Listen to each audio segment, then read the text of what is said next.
ሙስሊም ወንድምና እህቶቼ ቅር ካሰኛችሁ ይቅርታ ጠይቃችኋለሁ። ግን ያልኩትን ግልጽ አድርጌ ላብራራላችሁ ምንም አይነት ኮንፊውዥን እንዳይፈጠር በቀላሉ ማለት ነው። የሴዶ ሙሉ ፐርሶናና ካራክተር ምን ያህል ፌክ እንደሆነ ላሳያችሁ።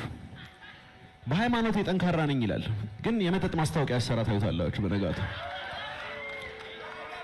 እናቴ ትቆጣኛለች ይላል፣ ግን በወንድ ላይ ሻፍጃለሁ ብሎ ፖስት ሲያደርግ አትቆጣም?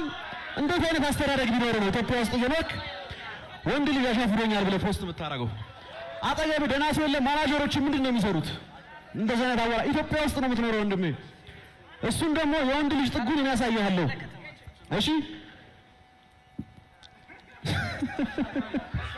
ናው ስኳር መልሳለን እኮ እኛም መልሳለን። እኔ ፐርፌክት አይደለሁም፣ ሃይማኖቴ ግን ፐርፌክት ነው። yes you should know that እኔ ወንጀል ልሰራ እችላለሁ፣ ሚምረኝ አላህ ነው። ከእኔ ከምሰራው ወንጀል በላይ ሊምረኝ የሚችለው ማን ነው? አላህ ነው። ወንጀል እሰራለሁ፣ ሰርቻለሁ የመጠጥ ማስታወቂያ፣ አላህ ግን ይምረኛል። እኔ ተጸጽቼ አላህን ከለመንኩት ይምረኛል ማለት ነው። የሚምር ጌታ ነው ያለኝ። ስለዚህ ለእሱ አታስብ። ገብቶሃል አይደል? እስልምና ፍጹም ነው፣ ሰዎቹ ግን ፍጹም አይደሉም። Islam is perfect, the believer is not perfect. You should know that. I don't care. እኔ ሃይማኖት ወይ ከማንም አይነት ማህበረሰብ ጋር መነካካት ምናምን ፍላጎትም የለኝም። አታክም አላደረኩም። እኔ ሴዶን እንደ ኢንዲቪጁዋል እንደ ግለሰብ በሃይማኖቴ ጠንካራ ነኝ ትላለህ፣ ግን ሃይማኖት የማይፈቅዳቸውን ነገሮች በግልጽ ፐብሊክሊ ስታደርግ እናያለን።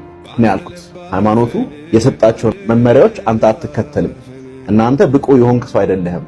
እንደ ግለሰብ አይምሮ ውስጥ ለመግባት የሚደረግ የማይንድ ጌም ጨዋታ ነው። በፕሬስ ኮንፈረንስ ወይ ደግሞ ፋይት ሲዘጋጅ የሚደረግ ያለ ነገር።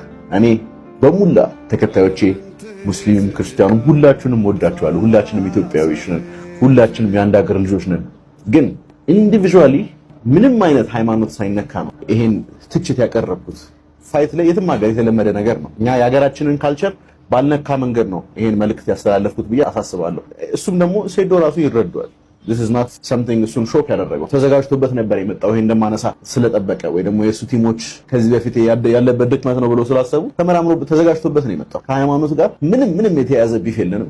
ግን ባለመግባባቱ ቅር ካሰኛናችሁ ይቅርታ እንጠይቃችኋለን። እንደ ኢቲኤፍሲም እኔም ጆኒ እንደናንተ ወንድማችሁ እኔም ፐርፌክት አይደለሁም እና አብዛኛዎቻችሁ ያልኩት ነገር ሳይገባችሁ ቅር ካሰኛችሁ ይቅርታ ልጠይቃችሁ ፈልጋለሁ የሙስሊም ወንድሞችና እህቶቼ።